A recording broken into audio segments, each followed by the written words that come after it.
Boa noite, meus amigos, que me dão a honra de me acompanhar às terças e quintas-feiras nessas microaulas de Direito Processual Civil, versando o novo Código. Eu gostaria apenas de esclarecer que vamos repetir a aula que demos na quinta-feira passada, porque tivemos problemas com a transmissão via internet e recebi muitos e-mails me pedindo que repetisse, porque ficou difícil de acompanhar com a interrupção e recomeço. E na aula anterior o que nós falávamos era sobre o recurso da decisão que concede a antecipação da tutela, porque esse é um dos nós górdios do novo sistema implantado pelo novo Código de Processo Civil. Existem outros que serão por nós considerados numa aula futura. E aqui nós vamos considerar esse tema à luz do ônus processual. Se você enfocar esse tema do ponto de vista do ônus processual, você vai verificar que, conforme a exposição de cada autor, cada um chegará a um resultado diferente. O que significa o ônus? O ônus é um encargo que pesa sobre a parte e que ela deve cumprir, porque se ela não cumprir, ela sofrerá uma consequência danosa ao seu direito. E aqui na tutela antecipada requerida em caráter antecedente, porque esta é que é objeto das nossas cogitações, nós temos dois artigos aparentemente contraditórios. O parágrafo 2º do parágrafo 1º, o parágrafo 2º, exato, do parágrafo 1º do artigo 303, estabelece que se o autor não realizar o aditamento previsto neste artigo, que o processo será extinto sem resolução de mérito. Então aqui nós temos um ônus que é imposto ao autor. Ele formula a sua petição inicial com os elementos de que ele dispõe, porque se ele dispusesse de todos, ele entraria com uma ação de cunho exauriente, e não dispondo, ele entra com pedido de tutela antecipada em caráter antecedente. Então a lei estabelece que se ele não fizer o aditamento, que o processo se extingue sem resolução de mérito. Agora, dispõe o artigo 304, por sua feita, que a tutela antecipada concedida nos termos do artigo 303 torna-se estável se da decisão que a conceder não for interposto o respectivo recurso. Então aqui nós temos um ônus imposto ao réu. Ou seja, enquanto o autor tem o ônus processual de aditar a petição inicial, o réu tem o ônus processual de interpor recurso, que no caso, em se tratando de decisão de juiz de primeiro grau, é o agravo de instrumento. Então vamos considerar 4 hipóteses, porque nas aulas futuras nós consideraremos outras.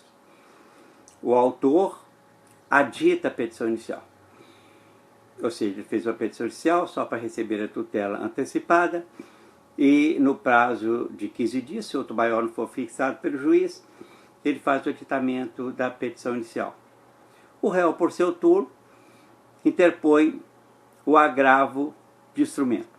Problema nenhum, é como acontece no processo de cunho exauriente, em que o autor faz a sua petição inicial completa, o juiz concede uma tutela, o autor não precisa ditar a petição inicial e o réu agrava a decisão, o processo prossegue para receber decisão de mérito. Agora, pode acontecer de o autor aditar a petição inicial e o réu não agravar dessa decisão. A meu juízo, se o autor adita a petição inicial e o réu não agrava desta decisão, então o processo ou a decisão se estabiliza. Porque o réu, afinal de contas, aceitou aquela decisão.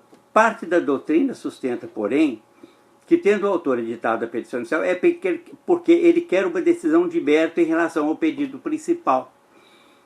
Mas acontece que esse pedido principal pode ser aquele mesmo pedido que constituiu o objeto do pedido de tutela antecipada em caráter antecedente. Mas é esse o posicionamento da doutrina. Como na tutela antecipada em caráter antecedente ela se estabiliza, mas não adquire autoridade por ser julgado, esses doutrinadores entendem que se ele editou, então é porque ele quer o processo prosseguir. Agora vamos considerar outras hipóteses. O autor não adita a petição inicial. Ele deveria editar, ou seja, ele não cumpre o seu ônus. O réu, por sua vez, também não cumpre o seu ônus, ou seja, ele não interpõe o respectivo agravo de instrumento. Então aí nós temos um ônus duplamente descumprido por ambas as partes, tanto pelo autor quanto pelo réu. O mais lógico seria que, não tendo o autor editado a petição inicial, é porque ele não quer ver a sua decisão relativa ao pedido principal julgado. E não tendo o réu agravado a decisão, porque também não quer discutir a respeito. Portanto, nesse caso, o mais lógico seria que a tutela se estabilizasse. Mas do ponto de vista do cumprimento do ônus processual, a meu juízo, se o autor não editou a petição inicial, então não cumpriu o seu ônus, de modo que a decisão perderia sua eficácia, pelo fato de não ter o autor cumprido o seu ônus. A maioria dos doutrinadores vem entendendo diferentemente, que nesse caso é que a tutela se estabiliza, porque o autor e o réu aceitaram aquela decisão que tinha caráter provisório e depois vai poder ser discutida apenas no caso da ação prevista nos parágrafos do artigo 304 de invalidação, de reforma, de revisão da tutela antecipada. Agora, nós temos agora uma hipótese mais apimentada, que é quando o autor não adita a petição inicial, portanto, ele deveria cumprir o seu ônus, não cumpre, e o réu agrava a decisão liminar porque não concorda com ela. Quid iuris. Quer dizer, o autor não editou a petição inicial, o réu agravou, mas esse agravo dá entrada lá no tribunal, direto do tribunal. O juiz nem fica sabendo que esse agravo deu entrada lá, se o réu não fizer uso daquela faculdade que lhe concede o artigo 1018 do Código, de comunicar ao juiz a interposição do agravo, para o que ele tem o prazo de 3 dias, porque se ele não fizer isso, o agravo não será admitido.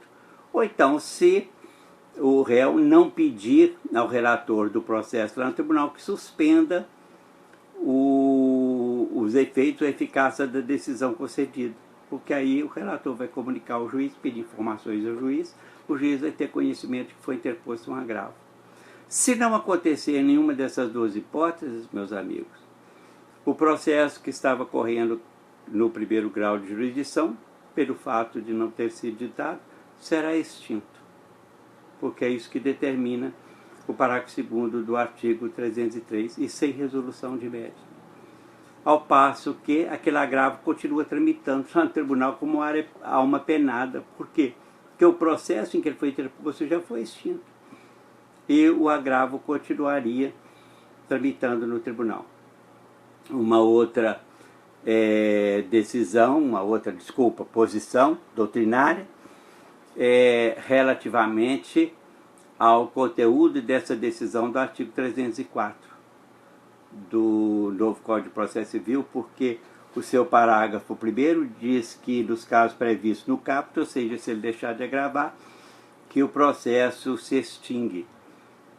e não diz se extingue sem ou com resolução de mérito. Evidentemente que é com resolução de mérito.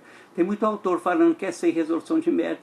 Se a liminar consubstancia uma antecipação do próprio bem da vida que o autor pretende obter do juiz, evidentemente que este conceito é de natureza material, de natureza substancial.